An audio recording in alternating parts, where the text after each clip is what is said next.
Morning. There's a player who I feel like I disrespected a little bit in my video after the Everton game. I gave my man of the match to Agbadu.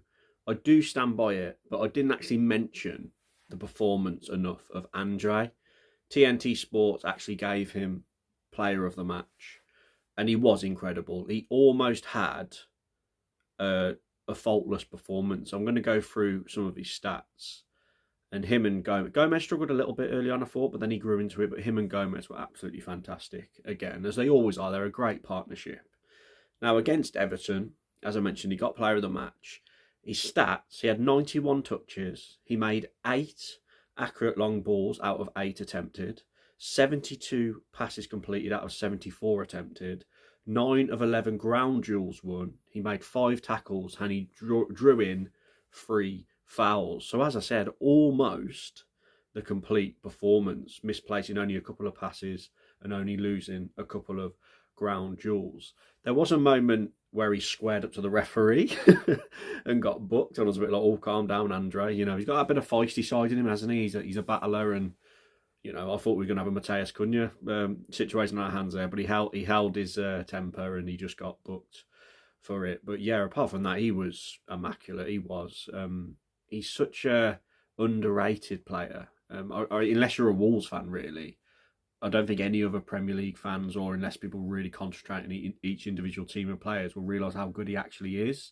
He's in that unsung hero role, isn't he, in defensive midfield, cleaning up all the mess, the graft he puts in, is the dirty work that it's not very pretty, but it's very effective and such important for a team like Wolves, especially when we're defending leads and things like that. And he is a player that people were tweeting on social media that he is a player that is someone we should try and build around. He's only 23 years of age, and that's scary looking at him because he looks a lot older. I seen him walking out the tunnel with his kids. He's just had a new baby, and he's obviously got a kid before that as well. So grounded lad, and yeah, people are just raving about him, and rightly so. He's been good since he come in. I'm just going to go through his season stats. So here's a list here. The ones that stick out for me is these 92.7% pass accuracy across the season. That's incredible.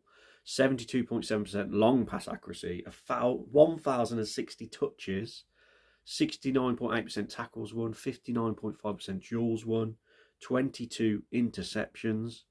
He's very much like his traits. He's very different to a lot of midfielders. He's very much a defensive midfielder, isn't he? He doesn't get forward at all, really. He's very rarely going to pop up with a goal and assist. But what he does in them defensive midfield areas is pretty much expert stuff, isn't it? He's got to be up there as one of the best at what he does.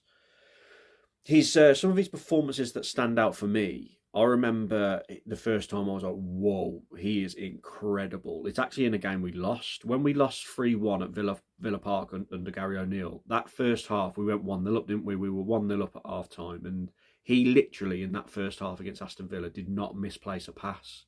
And he had like 100% stats everywhere. Every pass he attempted, he made. Every tackle he went for, he won. And he was just incredible that first half. But as we know, O'Neill and his tactics shafted us, and we ended up losing that game 3-1. Another performance recently where I was like, Jesus Christ, this bloke's incredible. There's been a few, but these are the two that stand out. Bournemouth away, the 1-0 win.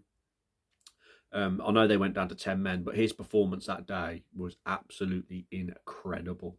Man of the match by far that day. And that clip went round of him getting the tackle at the end, well, seeing a ball out for a goal kick and absolutely going nuts. He actually loves to defend and he enjoys tackling, which is a great thing to see for a player like him in that position. And obviously last night, he was a lot of people's man of the match in the Everton 1-1 draw.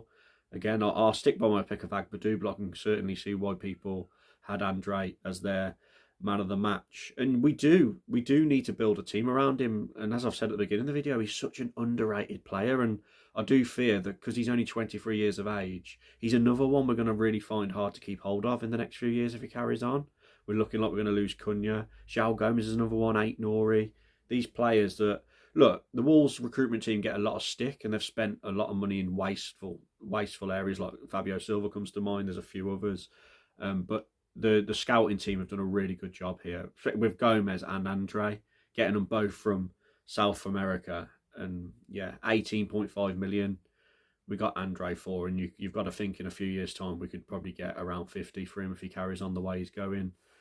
Fluminense was the club we got him from, wasn't it? And yeah, fair play to the scouting team. Just wanted to do a bit of a tribute video to André. What a player, what a Brazilian master. And he's going to be a player that will start hitting the mainstream sooner rather than later, and other clubs and the mainstream pundits and fans of other clubs will start to take notice, I'm sure of it. Unsung hero.